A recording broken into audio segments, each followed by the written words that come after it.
what is involved when indexing or submitting my website to the search engines? Like, so Yep.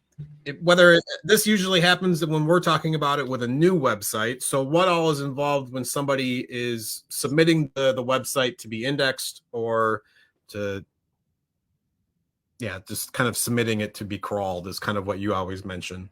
Okay. Couple different things I'll mention. When you take a website live on the internet, if you let a website be out there live on the internet, over time, Google will understand that a website's there and begin to understand what is on that website, what information is on that website. It'll begin to crawl additional pages, and it'll begin to know what that website is. What submitting your website to search engines does is it fast tracks that process. You create something that's called a sitemap, and much like the name suggests, it's literally a map of your site. It's a system that basically tells where all the pages are, what information is on those pages, what you want to include in the map, what you don't want to include in the map, things like that. And I don't want to get overly technical here, but there may be pages on your website, like a thank you page when somebody submits a contact form, that you would create as a note, what's called a no index page. Like, you don't want Google to look at that page because it's really not relevant to the search results. So it would be like listed as a no index page. That being said, what you're doing when you submit your search engine, your website to the search engines, is you're submitting that sitemap and you're fast tracking the process. You're saying to Google, hey, I launched a new site, or I have a website. Here's all the information so that you can crawl it and understand what my website's about, so that you can begin populating it in relevant search results.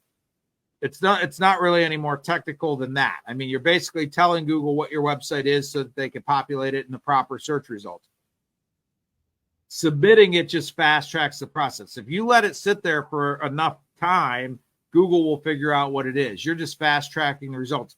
It also makes sense to resubmit your sitemap or ask it to Google or other search engines to look at it again if you've made substantive changes. You've added some pages. You've substantively changed pages. You've updated the SEO. Anything that you do to your website that would be considered a substantive change, you want to ask Google to recrawl that website. I'm using Google synonymously with search engines because, let's face it, it's over 90% of all the search traffic in the world. But you want to tell the search engines, hey, take another look at my website because I've changed these pages, I've added new pages, whatever. So it's not a one-time thing. It's not, certainly when we build a website for a client, we submit their website to be crawled as part of that build process. But that doesn't mean that if 6 months later they add 2 pages to their website, they may need to resubmit so that Google knows, hey, we added 2 pages to this website.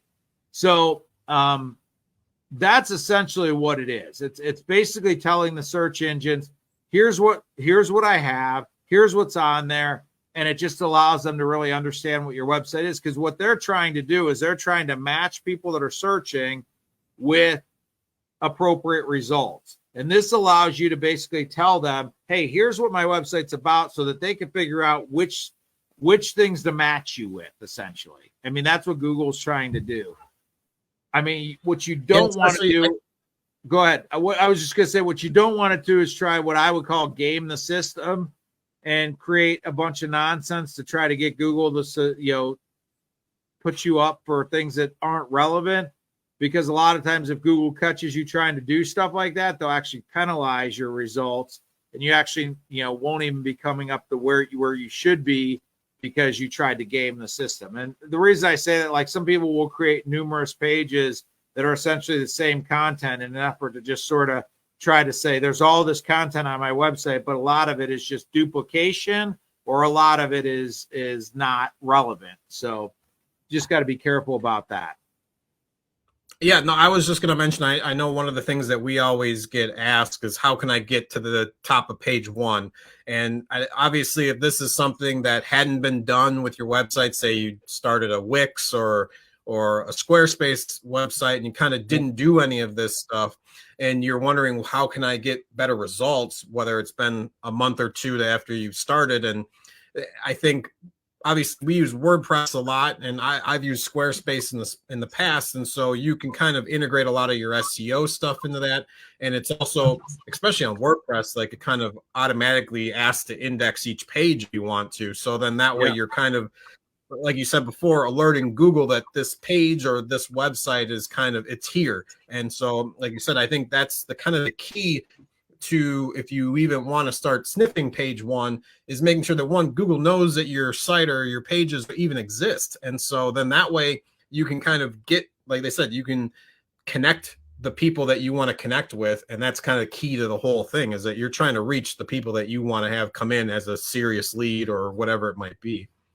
Yeah, and again, I mean, the thing you have to keep in mind with regard to coming up on page one, there's a lot of moving variables to that. I mean, you could have your website done, proper SEO done, everything is perfect, it's been submitted to Google. That doesn't mean you're going to immediately go straight to number one. The one thing is, it's a dynamic environment. All the other websites that are coming up also potentially are building new websites, making changes to their website, trying to do things to get their website to come up to number one. So even if you are successful getting to number one today, make no mistake about it, there's other people that are trying to unseat you from that and knock you down. So it's, again, back to what we were talking about earlier, it's never a set it and forget it type thing. If you're fortunate to be in the number one position, you should be doing things to make sure you stay in the number one position, or try to stay in the number one position. Because if you stay stagnant with what you've got, as time goes by, people are going to add new content and probably unseat you. Next thing you know, you're going to be 2, 4, 6, whatever it is, as you move down the page. But I'll leave you with this. Anybody that's listening to this, I hope this is the one nugget they can take away from this. Any reputable agency is not going to promise you a certain time frame to which you're going to be number one on Google, because there's simply no way you could take into account every element that would be involved in making sure you're number one. But let's say you do everything right, but also your 3 best competitors also do everything right, and they were ahead of you to begin with. You're not going to leapfrog them if they're also doing everything right.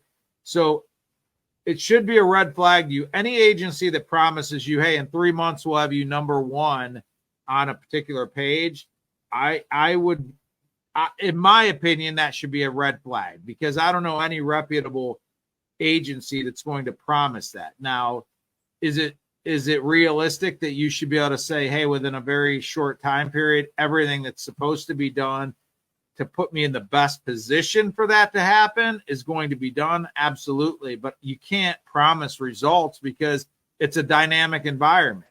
It's not these things aren't happening in a static environment to where you can know that if I make this move and this move and this move, we're going to move up the chain. Well, what if the other 5 people are making this move and this move and this move also? How does that all play out? So